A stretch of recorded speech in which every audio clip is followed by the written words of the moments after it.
वतन पर जा फिदा करना, प्रभु हमको सिखा देना। दया कर दान भक्ति का हमें परमात्मा देना। दया करना हमारी आत्मा में शुद्धता देना। सुप्रभात। प्रस्तुत है थॉट ऑफ द डे, यानी कि आज का विचार। कल तो चला गया, आने वाला कल अभी आया नहीं है, हमारे पास केवल आज है। आइए शुरुआत करें।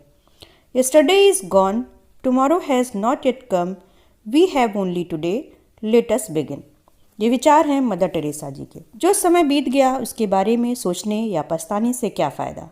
बीता हुआ समय कभी वापस नहीं आता और आने वाला कल कैसा होगा यह भी नहीं पता। इसलिए कोई भी कार्य भविष्य के लिए नहीं टालना चाहिए। जिस कार्य को करने का समय आज है वह कार्य आज ही कर लेना चाहिए। धन्यवाद। सवेरे का नमस्कार। आज का शब्द है नोन, KNOWN, नोन। इसका हिंदी अर्थ होता है ज्ञात, मालूम या परिचित। आइए अब इसे कुछ वाक्यों से समझते हैं। A tree is known by its fruit. एक वृक्ष अपने फलों द्वारा पहचाना जाता है। दूसरा वाक्य, The friend is known in the time of difficulty. मुश्किल की घड़ी में दोस्त की पहचान होती है। आज के लिए इतना ही।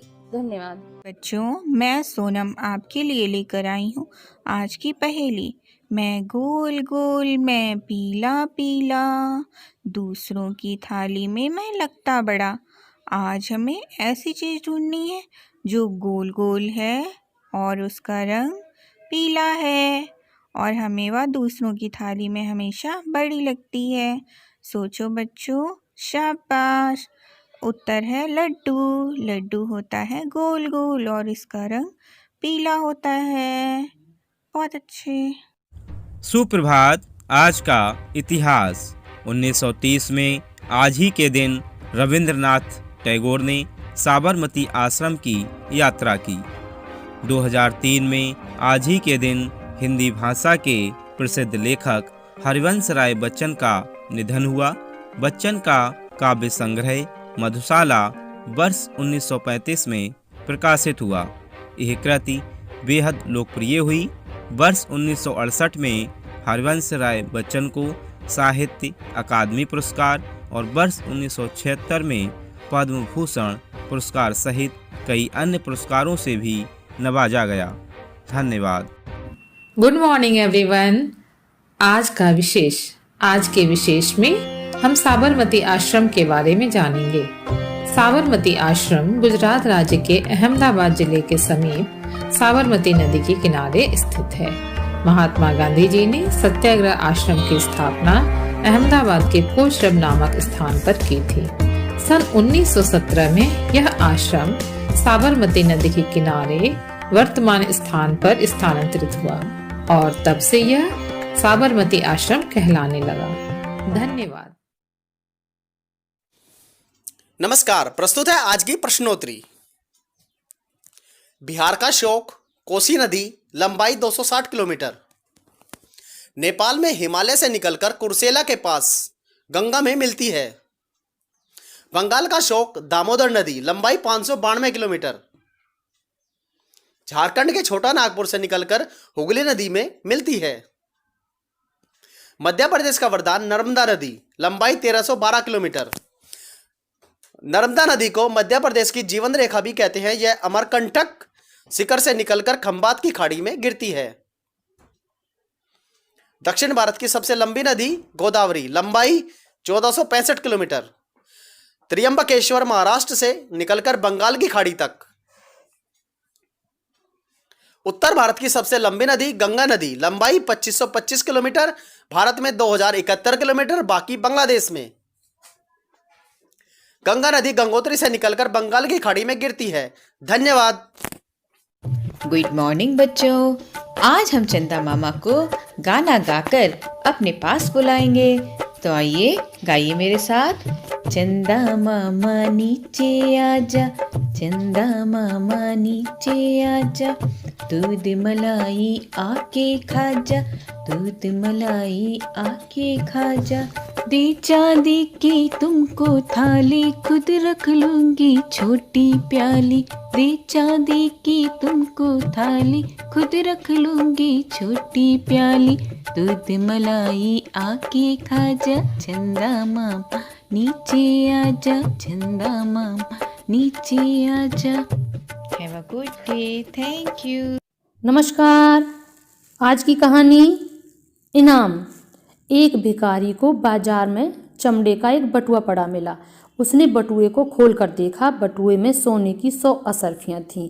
तभी भिखारी ने एक सौदागर को चिल्लाते हुए सुना, मेरे चमड़े का बटुआ खो गया है, जो कोई उसे खोजकर मुझे सौंप देगा मैं उसे इनाम दूंगा। भिखारी बहुत ईमानदार था। उसने बटुआ सौदागर को सौंपकर कहा, ये रहा आपका बटुआ, क्या आप इनाम देंगे? इनाम?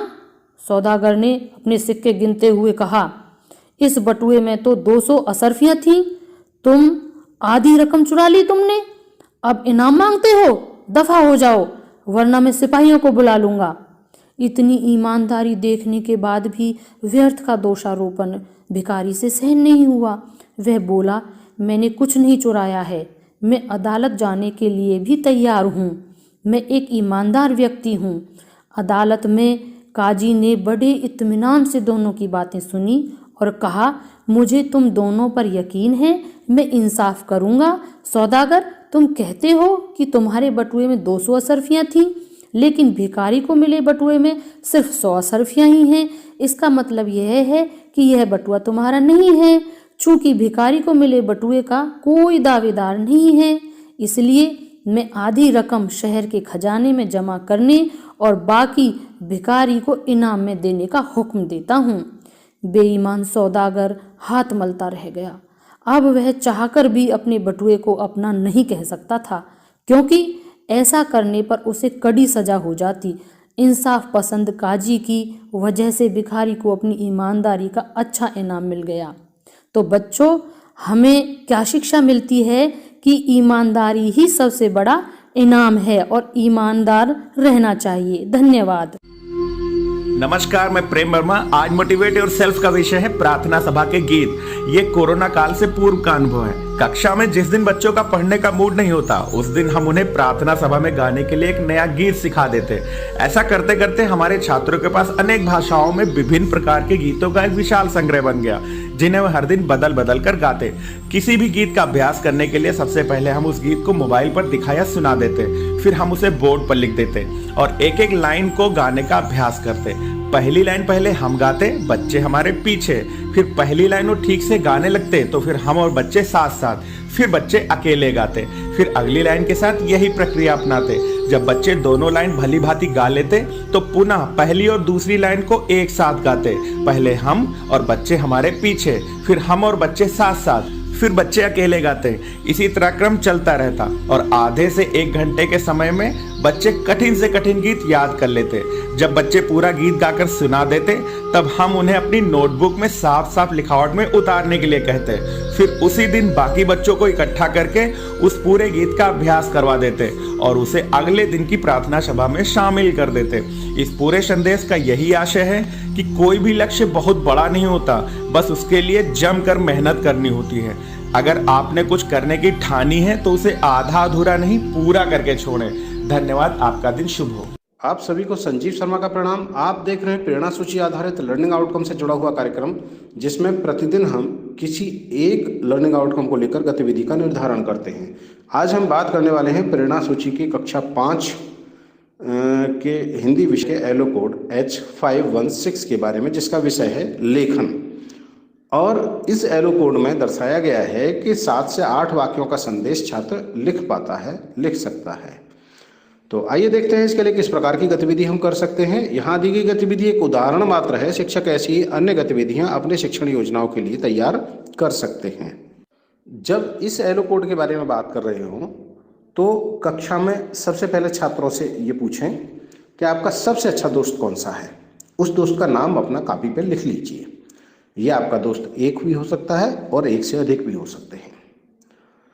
अब आप सोचिए कि आप अपने उस सबसे अच्छे दोस्त को अपने जन्मदिन पर या अपने घर में होने वाले शादी समारोह में बुलाना चाहते हैं और वो आपसे दूर रहता है। इसके लिए एक अच्छा सा संदेश लिखें जिसे आप उसे व्हाट्सएप कर सकें। सोचिए और सोचकर लिखिए।